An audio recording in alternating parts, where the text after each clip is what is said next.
This is Nightline. Tonight, the far-out life of William Shatner. From Captain Kirk on Star Trek, risk is our business, to becoming the oldest man in a real-life space mission, taking us along for the ride and sharing the secret to grabbing life by the reins. Don't just have a dog. I have a dog. Embracing his legions of fans. And what about that side enterprise as price negotiator? You know, there's an urban myth that you made $600 million on that deal. That's it.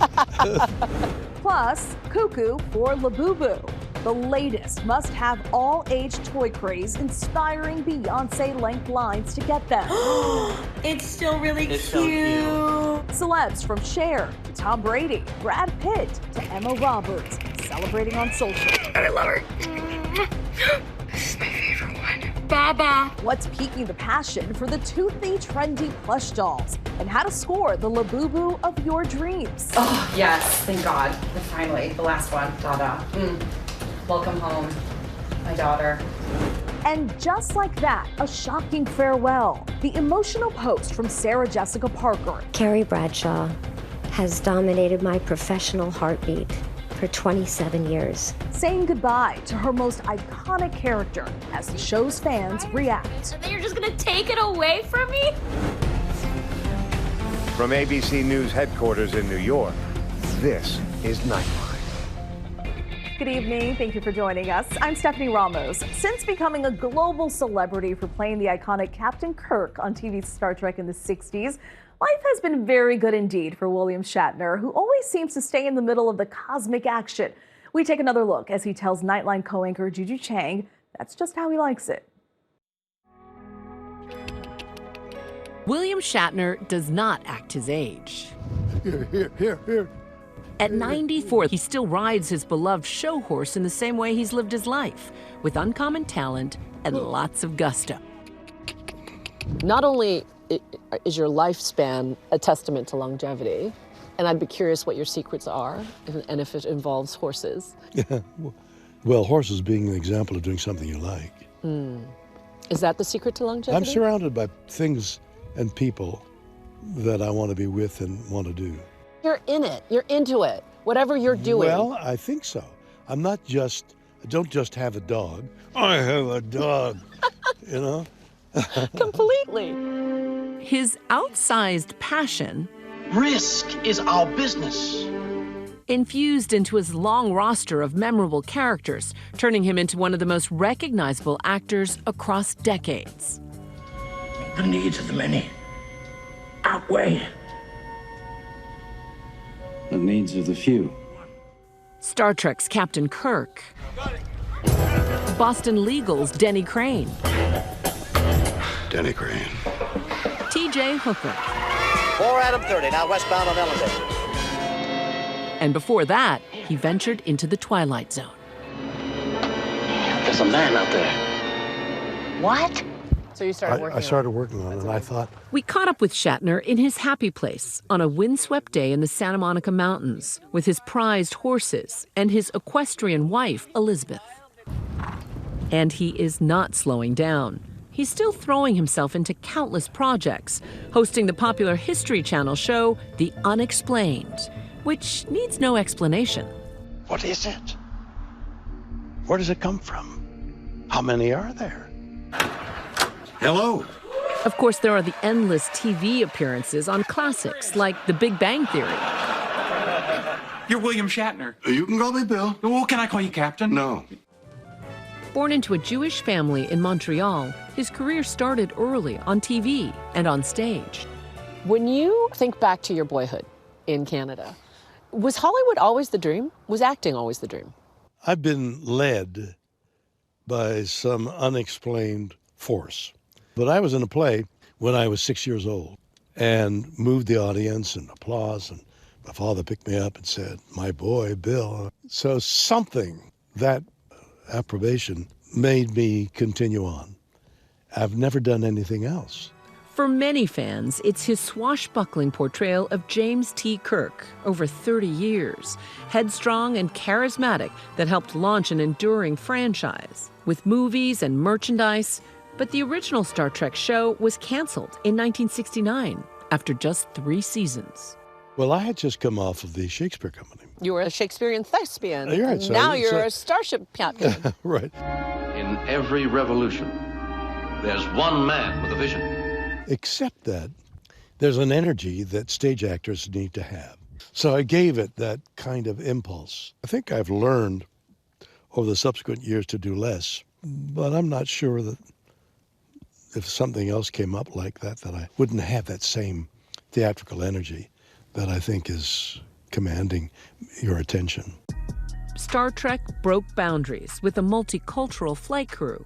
There was that famous interracial on-screen kiss, not to mention Kirk's many intergalactic romances. It gave fans a glimpse into a new world of possibilities. Star Trek offers a ray of hope. Star Trek is the future. Star Trek is 400 years from now when technology, instead of demeaning us, has brought us forward, has saved us. Star Trek has earned him generations of devoted fans. But I think there was a sense afterwards where you were typecast. People saw you not as William Shatner, the actor, but as Captain Kirk. As a leading man, not too bad. Ultimately, he embraced the legions of fans who still show up at conventions like this GalaxyCon in Columbus, Ohio. When I got introduced to Star Trek, I was like 3 years old. He's one of my first early childhood memories of watching him in the captain's chair. James T. Kirk. James T. I go sign some autographs, post for some pictures, but I go basically to spend an hour in front of an audience, having the best time. Everybody's laughing, we're having a great time, I'm discovering. It's a shame to have to leave. Yet in some ways, he's never left. He's authored bestsellers in the Tech War series, won a couple of Emmys for Denny Crane, recorded a dozen spoken word albums, and launched a one-man show about his life on Broadway. Got a guy. Of course, he famously became a pitchman for Priceline.com, for which he got paid in stock. A 4-star hotel in Chicago? I'm on it. There's an urban myth that you made $600 million on that deal. That's it. I was supposed to make $600 million. It never happened. I think what I'll do... Shatner says it's not money that motivates him. It's that endless sense of adventure, highlighted in his fan-funded documentary, You Can Call Me Bill. I haven't changed the world. But what is a legacy are the good deeds. He did ultimately boldly go where not many have gone before, launching at the age of 90, the oldest man in outer space, literally, with Blue Origin. I am overwhelmed. I had no idea. A journey that he says profoundly changed his view of our precious planet. Seeing the world as many astronauts have, with this overview of how small it is, how precious it is. But imagine all the things that are going extinct that we don't know existed. How sad is that? And that's what I realized made me weep. After a 7-decade career, Shatner says he is grateful for his 3 children and 5 grandchildren, and for his life's work, still eager to explore the final frontier. Is there a thread that connects those dots? I don't see a connecting thread. What I see is anticipation of things to come. I don't want to die. You're just going to keep living and working. I hope. Perhaps you're immortal. I hope. We hope so too. What an incredible career. Our thanks to Juju. Up next, the wild world of Labubu. Why some collectors are spending big bucks for the prized plushes.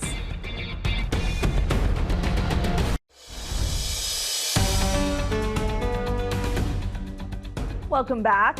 Labubus. You've heard of those little guys, right? Well, they have vaulted to the top of the must-have lists of TikTokers, influencers, and even celebrities. With legions of fans around the world, it is no wonder these toothy, plushy, strangely charismatic figures are having a Labubu summer. Here's Nightline's Ashin Singh with another look. No, these lines, they're not for Beyonce. They're for Labubu dolls. The hottest new toy has taken over the world. Desperate for green grape or lychee berry. Blowing up everywhere online. Peach, it's still really cute. So cute. This is freaking adorable. Celebrities showing theirs off on social media. From Bethany Frankel. I went from thinking this is the most stupid thing that I've ever seen to thinking it's the most brilliant thing I've ever seen. To actress Emma Roberts. I love her. This is my favorite one. Baba. The GOAT, Tom Brady and his daughter. And Brad Pitt, while promoting his new movie, F1.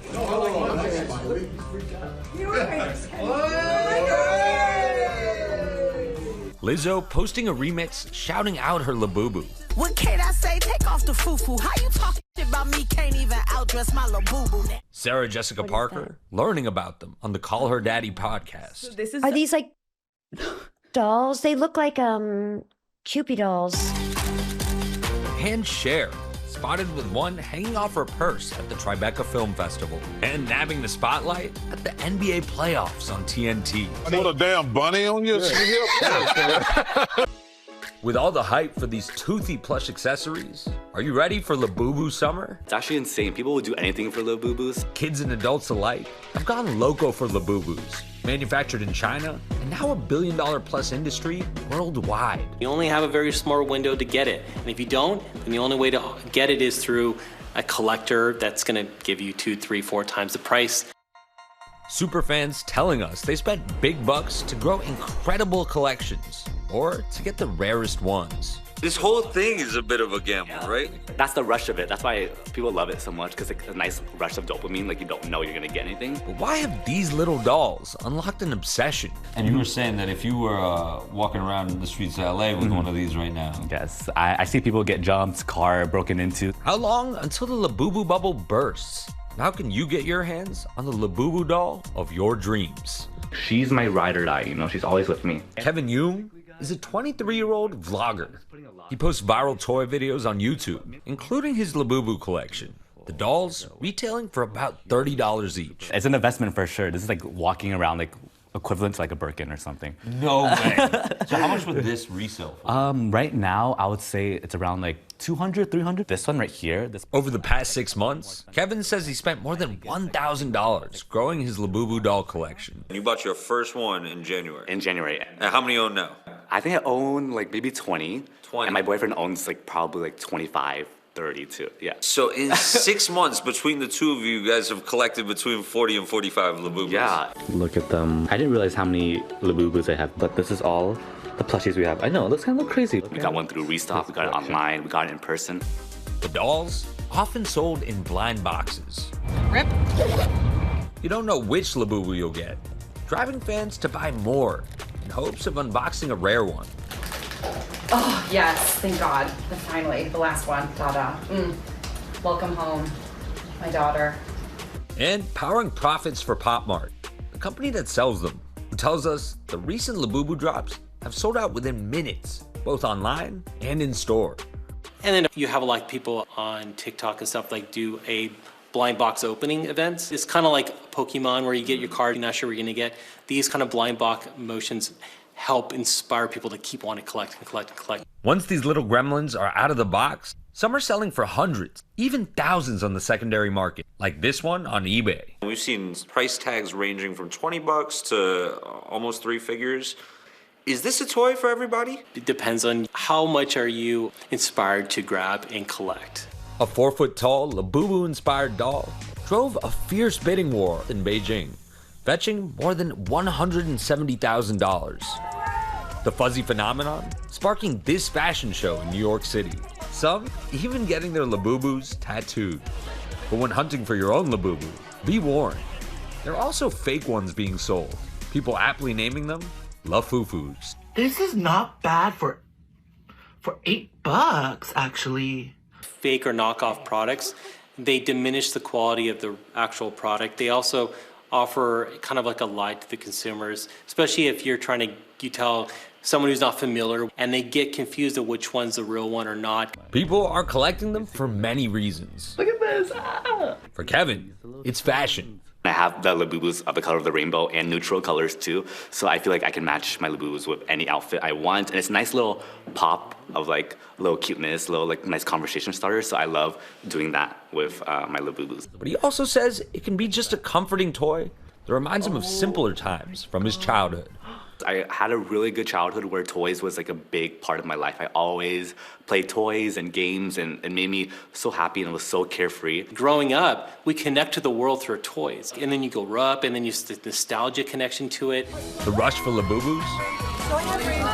Harking back to the mad dash for Beanie Babies in the late 1990s. And who could forget other door-busting trends, like Tickle Me Elmo, Tamagotchi, Furby, and Cabbage Patch Kids. About 2 million will find their ways into American homes this Christmas, but that will hardly satisfy the demand. This one's kind of unique in a lot of ways. It's different than when like Tamagotchi first came out or the Beanie Babies first came out. Labubu, I think because of that social media aspect, and you have your stars also kind of showcasing their love for the line, that really helps push it a little further than what you would expect some other ones. How did you notice that the community around Labubus was different and was like, okay, I need to start making videos around these plushies? So everyone was lining up, everyone was like trying to find ways to get it. It was a big shift from, oh, this is trendy to this is really trendy. This is like crazy. Seeing how many people waited in line is actually insane. I waited in the LA location and it was wrapping around the whole mall. Kevin, this is the whole collection right here. Yes. We are in Labubu heaven. This, according to Kevin, this one is my vibe. This Labubu right here. Kevin says some stress and disappointment come with the turf when trying to buy a Labubu. They always do like a notification that they're gonna release this Labubu at this time. So at 7 p.m. PST, they drop the stock for it, and you have to be quick as possible to try to get the Labubu on their website. Their website, there's a lot of crashing. Crashes all the time. Crashing, a lot of it's like getting Taylor Swift tickets. Even worse than that, honestly, because like there's so many different people like getting them. With demand on the rise, could Labubus be here to stay? Pop Mart is now pushing like more than 50 stores in the United States.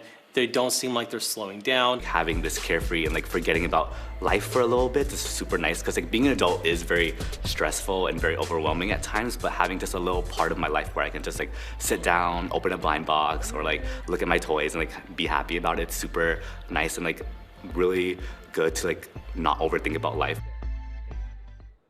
They're kind of cute. I think they're growing on me. Our thanks to Ashin. When we come back, and just like that, the emotional post from Sarah Jessica Parker about the Sex and the City spinoff.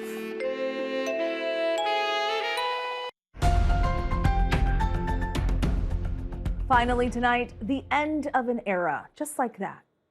Sarah Jessica Parker with an Instagram ode to her most famous character. Carrie Bradshaw has dominated my professional heartbeat for 27 years. And just like that, ending after its third season. He asked me to take off my heels. Yeah, he gets it. The Sex and the City spinoff, often controversial with viewers. SJP, as she's known, thanking fans and co-stars, past and present. Thank you all. I love you so.